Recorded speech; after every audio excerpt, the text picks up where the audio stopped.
Hundreds of young girls, fast asleep in their beds, are awakened by the sound of gunfire.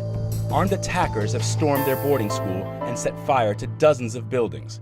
Nearly 300 of them are dragged from their dorm, loaded onto trucks, and carried away deep into the forest. Boko Haram's military leader, this guy, Abu Bakr Shakal, has released a video saying his group were responsible for the attack.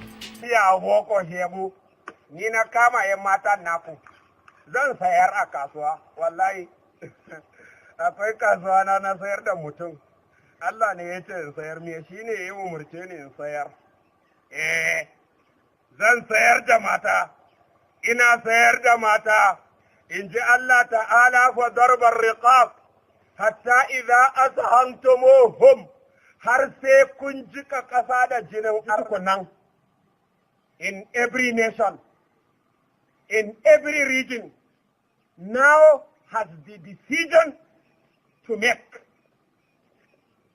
Either you are with us, I mean real Muslims whom are following Salaf footsteps, or you are with the Obama, Francois Holland, George Bush, Clinton. I forgot not Abraham Lincoln. Ban Ki-moon and his people generally, and any unbelievers, this is a tawhid. Some of the girls have been forced to marry their enslavers at a price of $12 or £7, and other reports say the girls have been taken across international borders into Cameroon and Chad.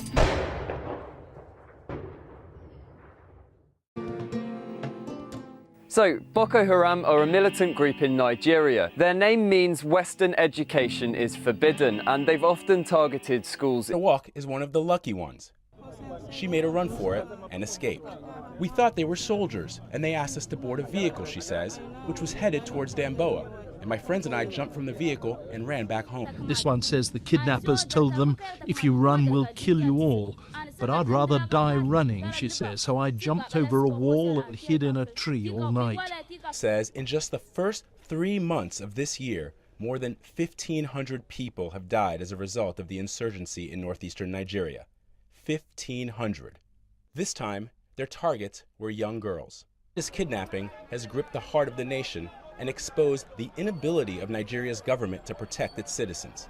I'm a young mother, so I can't imagine any mother going through this. It's disheartening, it's shocking that our government hasn't even made any official statements. All we keep hearing are lies. Everybody's saying one thing or the other, but they are not true. We need to hear the truth. There's a sustained advocacy and efforts by everybody around the world, the way everyone had turned to look and see that this is not acceptable, ignoring an abduction of over 200 girls. I think that is primarily the pressure that is making the Nigerian government rethink the fact that they have ignored this issue initially.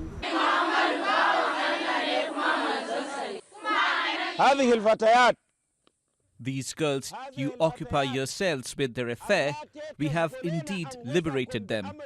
We have indeed liberated them.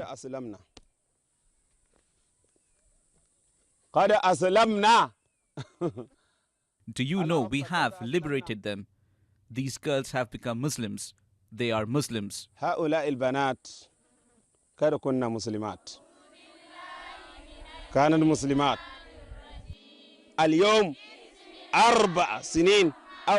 It is now 4 years or 5 years that you arrested our brethren and they are still in your prison.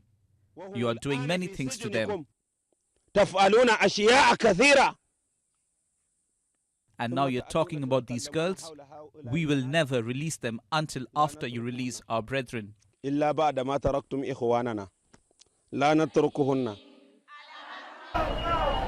Meanwhile, in Chibok, mothers and fathers, sisters and brothers wait helplessly, not knowing where these girls are and if they'll ever come home.